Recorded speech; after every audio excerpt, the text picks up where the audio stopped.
ఓం శుక్లాంబరధరం విష్ణుం శశివర్ణం చతుర్భుజం ప్రసన్నవదనం ధ్యాయేత్ సర్వవిఘ్నోపశాంతయే. సదాశివసమారంభాం వ్యాసశంకరమధ్యమాం అస్మదాచార్యపర్యంతాం వందే గురుపరంపరాం. అస్మద్గురుభ్యో నమః. హిట్ టీవీ ప్రేక్షకులకు స్వాగతం. ఆధ్యాత్మిక చిన్న కథలు అనే కార్యక్రమంలో మనం దైవం గురించి, దైవ కార్యాల గురించి, సమాజంలో ఉన్నటువంటి సేవా దృక్పథం గురించి మనం వివరించుకుందాం.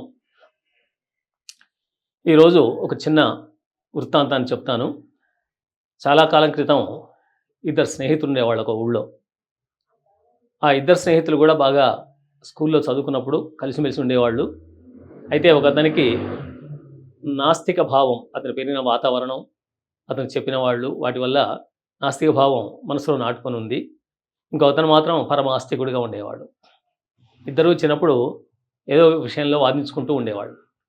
అలాంటి వాళ్ళు పెద్ద అయిన తర్వాత కాలేజీకి వెళ్ళి చదువుకొని ఒకసారి తిరుగు ప్రయాణంలో పక్కపక్క ఊళ్ళో వాళ్ళే రైల్లో ప్రయాణం చేసి వస్తుంటారు. తిరుగు ప్రయాణంలో మళ్ళీ వస్తున్నారు. అనుకోకుండా ఇద్దరు కలిశారు రైల్లో.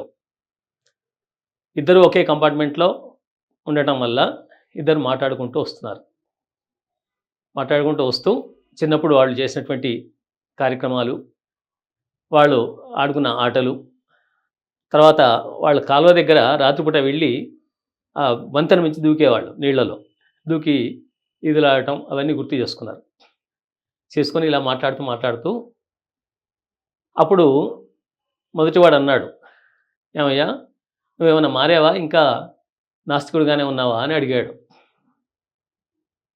నాస్తికుడిగా ఉండడం ఏంటి, దేవుడు కనబడితే కదా మనం నమ్మడానికి అని చెప్పేసి అన్నాడు. దేవుడు ఉన్నాడు అని ఈయన అంటాడు, ఉంటే ఎందుకు కనిపించడు అని ఆయన అంటాడు.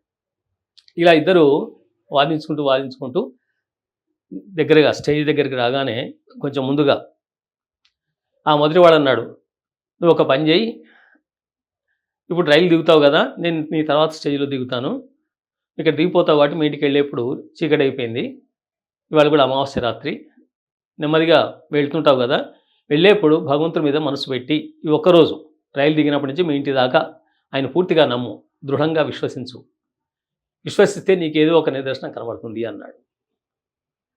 అనేసరికి సర్లే చూద్దాం, మిత్రుడి మాట ఎందుకు కాదనాలి, ఈ ఒక్కరోజు నేను చూస్తాను, దాంట్లో అనుమానం ఏం లేదు అని చెప్పేసి, నువ్వు మాత్రం మొదటి నుంచి నమ్ముతున్నావు కదా, నాకే నమ్మకం లేదు, అయినా సరే నీ మాట మిత్రుని మాట కాదనలే అని చెప్పేసి రైలు దిగుతూ ఉంటే ఆయన ఇంకొక మాట చెప్పాడు మొదటివాడు, మిత్రమా నువ్వు దేవుడంటే సినిమాల్లో చూపించినట్టుగా నువ్వు 4 చేతులు, శంఖచక్రాది ఆయుధాలు ఇవన్నీ చేతిలో పట్టుకొని నీకు అలా కనిపించాడు, ఏదో ఒక నిదర్శనం మన జీవితంలో కనబడుతూ ఉంటుంది.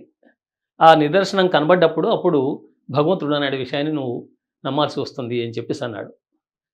అలాగే ఒకవేళ ఈరోజు నాకు నిదర్శనం కనిపిస్తే తప్పకుండా నేను నీలాగే ఆస్తికుడిగా మారిపోతాను, లేదంటే ఇక నేను నమ్మను, ఇదే మొదటి చివరి అవకాశం, ఫస్ట్ అండ్ లాస్ట్ ఛాన్స్ అని చెప్పేసి అన్నాడు.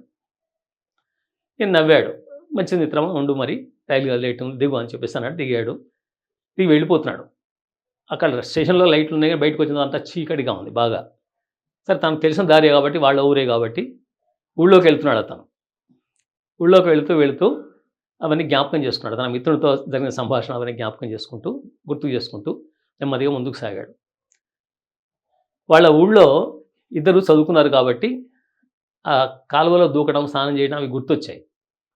ఆ బ్రిడ్జ్ దగ్గర, వంతెన దగ్గరికి వెళ్ళగానే ఈయన గుర్తు వచ్చేసి చీకటైనా సరే మేము ఇంతకుముందే ఇట్లా దూకి స్నానాలు చేసేవాళ్ళం కదా, ఇదే వాళ్ళం, ఈరోజు కూడా దూకి చూస్తానని చెప్పేసి అనుకొని ఆయన చొక్కా ప్యాంటు అన్ని ఇప్పేసి ఆ ఒడ్డున పెట్టి సిద్ధమై తను కడ్రాయర్తో లంగోటితో దూకడానికి సిద్ధమై కళ్ళు మూసుకొని దిగుదామని చెప్పేసి అనుకునేసరికి ఒక్కసారి ఆకాశంలో మెరుపు మెరిసింది. ఆ మెరుపులో కింద కాలువ కనిపించింది.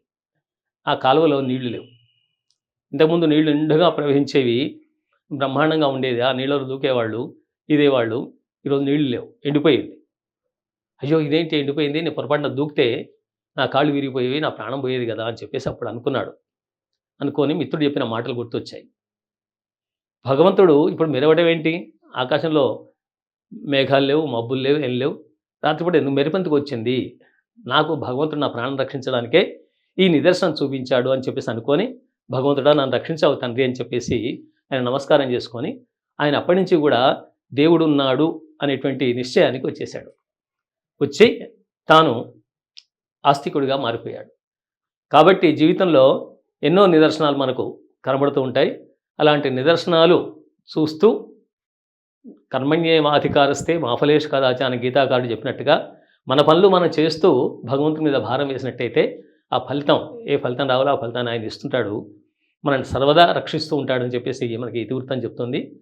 కాబట్టి విశ్వాసం అనేది మనిషిని ముందుకు నడిపిస్తుందని చెప్పేసి మనకి ఈ వృత్తాంతం చెప్తుంది. తర్వాతి కార్యక్రమంలో మరొక వృత్తాంతాన్ని చెప్పుకుందాం. స్వస్తి.